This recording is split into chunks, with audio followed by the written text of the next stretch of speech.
এর মধ্যে কিছু আমি তোমাদেরকে দুনিয়ার মধ্যে পাঠাইলাম।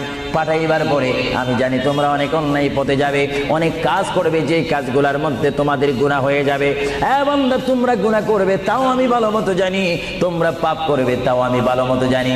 বান্দারে, পাপ করার পরে, গুনাহ করার পরে একাই কি মসজিদের মধ্যে তোমরা কেঁদেছো, রব্বানা যালামনা, বলেন রব্বানা যালামনা আনফুসানা ওয়া ইল্লাম তাগফির লানা ওয়া তুরহামনা লানাকুনান্না মিনাল খাসিরিন বলে বলে মসজিদে কেঁদেছো, আসরের নামাজ পড়ে কেঁদেছো, যোহরের নামাজ পড়ে কেঁদেছো, মাগরিবের পড়ে কেঁদেছো, এশার নামাজ পড়ে কেঁদেছো।